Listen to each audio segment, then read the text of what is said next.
कि शिक्षा विभाग के SCS विद्यार्थी ज्वाइन करने के बाद जो पुरानी पॉलिसी है, तबादले की पॉलिसी हो या फिर सक्षमता को लेकर जो कानून है, उसमें बदलाव किए जा रहे हैं। और सबसे बड़ी खबर यह है कि अब 1 अगस्त से सभी शिक्षकों की अब काउंसलिंग होगी। 1 अगस्त से, यानी जो सक्षमता पास शिक्षक हैं उनके साथ साथ जो सबसे बड़ी खबर है कि BPSC वाले जो शिक्षक हैं, जो भी योगदान दे चुके हैं, शिक्षक बन चुके हैं, उनकी भी काउंसलिंग कराई जाएगी। इसके साथ साथ 1994 में जो शिक्षक बहाल हुए थे उनकी भी काउंसलिंग होगी। यानी सर्टिफिकेट वेरिफिकेशन के साथ साथ कई बड़े मामले जो है सामने आए हैं कि फर्जीवाड़ा हो रहा है। ऐसे में सर्टिफिकेट वेरिफिकेशन और सेंट्रलाइज सर्टिफिकेट को लेकर भी शिक्षा विभाग ने फैसला लिया है। सक्षमता पास जो नियोजित शिक्षक है उनके साथ साथ BPSC पास वाले और 94 में बहाल जो शिक्षक हैं उनकी भी काउंसलिंग होगी और सभी का तबादला होगा। ऐसे BPSC वाले शिक्षक जो इंतजार में थे कि प्रोबेशन में है, उनका तबादला कैसे होगा, नावनी नहीं बनी है, लेकिन बता दें कि उनका भी तबादला होगा। और 5 क्राइटेरिया बनाए गए हैं। जो कैटेगरी है बता दें आपको कि 5 कैटेगरी क्या क्या होंगे। यानी semi urban area, urban area, इसके साथ साथ पहाड़ क्षेत्र, नदी पार एरिया और रूरल एरिया। तो ये 5 एरिया तैयार किए गए हैं जहां पर कैटेगराइज किया गया है शिक्षकों को कि 40 वर्ष से कम उम्र के जो पुरुष हैं उन्हें पहाड़ क्षेत्र या नदी पार एरिया में उनकी पोस्टिंग हो सकती है, उनका तबादला हो सकता है। पति पत्नी को एक जगह या आसपास के स्कूल में उनकी पोस्टिंग कराई जाएगी, उनका तबादला किया जाएगा। तो कहीं ना कहीं वर्षों से ये डिमांड है। तीसरी बड़ी बात यह है कि पति पत्नी के साथ साथ जो महिला है, विद्यार्थी जो शिक्षक के रूप में काम कर रही है, उनको प्रायोरिटी दी जाएगी। यानी उनको होम ब्लॉक मिल सकता है। ये खबर आ रही है जो महिलाएं हैं जो सक्षमता पास हो या BPSC के जरिए योगदान दी है, उन्हें होम ब्लॉक मिल सकता है। इसके साथ साथ जो दिव्यांग शिक्षक हैं उन्हें भी होम ब्लॉक और होम डिस्ट्रिक्ट फाइनली रूप से देने की तैयारी है। यानी दिव्यांग को पूरी तरह से ख्याल रखा जाएगा और दिव्यांग कैंडिडेट से भी आवेदन लिए जाएंगे, महिलाओं से आवेदन लिए जाएंगे। और इसके साथ साथ जो पति पत्नी हैं उन्हें भी आवेदन देना होगा कि एक जगह उनकी पोस्टिंग हो सके। 1 तारीख से यानी 1 अगस्त से पूरे बिहार में काउंसलिंग शुरू हो रही है। लोग सवाल पूछ रहे थे न्यूज़ 18 से भी, लगातार सरकार से भी, कि आखिर काउंसलिंग कब होगी। सक्षमता पास होने के बाद शिक्षक इंतजार कर रहे थे, लेकिन अचानक ये बड़ी खबर आ रही है कि अब सिर्फ सक्षमता पास नहीं बल्कि बिहार के BPSC शिक्षक हो या नियोजित शिक्षक हो या 94 में बहाल शिक्षक हो, उनकी एक साथ काउंसलिंग होगी। उसके बाद नए सिरे से पोस्टिंग होगी। जो नई कमेटी बनी है शिक्षा विभाग की, 4 सदस्यीय कमेटी, जो शिक्षा विभाग के सचिव और माध्यमिक निदेशक हैं वैद्यनाथ यादव, उनकी अध्यक्षता में यह कमेटी गठित की गई है। और इसके साथ साथ कमेटी ने पहली बैठक कर ली थी।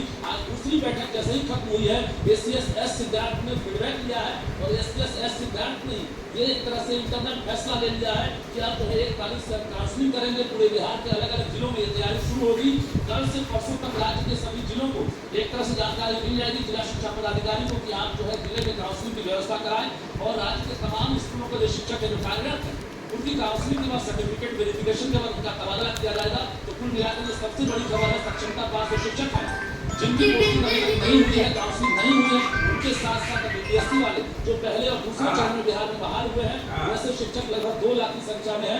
वैसे शिक्षकों का अभी अब तबादला होगा, फिर से उनकी काउंसलिंग होगी, क्योंकि लगातार फर्जीवाड़ा सामने आ रहा है। अलग अलग जिले से 300, 400, 200 ऐसे शिक्षक जो है लगातार फर्जीवाड़ा के रूप में जो है चिन्हित किए जा रहे हैं। तो ऐसे में शिक्षा विभाग की बड़ी पहल है। बता दें आपको कल से परसों तक ये पूरी तरह से एक तरह से तैयारी कर ली जाएगी और शिक्षा विभाग का यह आदेश भी जारी हो सकता है, क्योंकि कमेटी को 15 दिनों के अंदर रिपोर्ट देनी है। 20 तारीख तक ये अमल कर लिया जाएगा। उसके बाद जिले में जो है एक तरह से आदेश रिटर्न रूप से जारी होगा। और जो शिक्षक हैं जो इंतजार कर रहे हैं क्योंकि पोस्टिंग कब होगी, उनके लिए हम जानकारी फिर से दे दें कि 5 कैटेगरी तैयार किए गए हैं, महिलाओं के लिए, दिव्यांग के लिए और पति पत्नी के लिए। इसके साथ साथ 40 वर्ष से कम उम्र के जो शिक्षक हैं उनके लिए, नदी पहाड़ वाला एरिया, पहाड़ क्षेत्र, रूरल एरिया, इसके साथ साथ semi urban area, urban area, ये 5 क्राइटेरिया तैयार किए गए हैं। और इसी के आधार पर अब जो है उनका तबादला किया जाएगा। तो शिक्षा विभाग के सोर्सेज के जरिए सबसे बड़ी एक्सक्लूसिव खबर हम दे रहे हैं कि अब काउंसलिंग का आपको इंतजार नहीं करना होगा। 2024 के आखिरी तक आप लोग अपने अपने नए जगहों पर पदस्थापित रहेंगे और इसके साथ साथ आप नए जगहों पर योगदान कर चुके होंगे। ये सरकार का टारगेट है, क्योंकि TRE 4 की भी तैयारी सरकार करेगी और TRE 3 की परीक्षा भी हुई है। लेकिन उससे पहले जो ये प्रक्रिया है, जो बहाल शिक्षक है उनकी अब पोस्टिंग कर दी जाएगी, जिसको लेकर शिक्षा विभाग ने युद्ध स्तर से तैयारी में जुट गया है। ये गोपनीय रखा गया है। अब तक मीडिया को जानकारी नहीं दी गई है, लेकिन सोर्सेज के हवाले खबर दे रहे हैं 1 अगस्त से बिहार के अलग अलग जिलों में काउंसलिंग होगी और राज्य के जो उन्हें 4 लाख जो नियोजित शिक्षक जो इंतजार कर रहे थे, जो सक्षमता 2 के लिए इंतजार कर रहे हैं, उनके लिए भी हम कल से परसों तक बड़ी खबर देंगे कि सक्षमता 2 का आखिर क्या होगा, क्योंकि सरकार इस कहीं न कहीं बदलाव के चक्कर में है कि जो नियमावली है सक्षमता को लेकर उसमें भी हम बड़ा फेरबदल करें, क्योंकि जो जिले आवंटित किए गए हैं उसमें भी एक बड़ा बदलाव किया जाएगा। फर्स्ट चॉइस, सेकंड चॉइस और थर्ड चॉइस को लेकर लगातार सवाल उठ रहा था कि हमें फर्स्ट चॉइस नहीं मिला, सेकंड नहीं मिला, थर्ड नहीं मिला या मिला। तो ऐसे शिक्षकों को हम बता दें कि इसमें बदलाव होगा। हम धीरे-धीरे परत जैसे जैसे जानकारी मिलेगी हम एक्सक्लूसिव रूप से आपको जानकारी देंगे, क्योंकि बड़े बदलाव की तैयारी में शिक्षा विभाग है। और जो खबर हम दे रहे हैं, सटीक खबर दे रहे हैं, हालांकि सूत्रों के हवाले से है, अभी शिक्षा विभाग के अधिकारी इसकी पुष्टि करते हुए या प्रचार नहीं करेंगे, लेकिन ये खबर है कि 1 तारीख से तैयार रहे, डॉक्यूमेंट्स तैयार रखें। आपके जिले में आपकी काउंसलिंग होगी, उसके बाद आपको नए स्कूल में जो है आपकी पोस्टिंग होगी नए जगह में, नए स्कूलों में और नई जगह। बहुत बहुत शुक्रिया।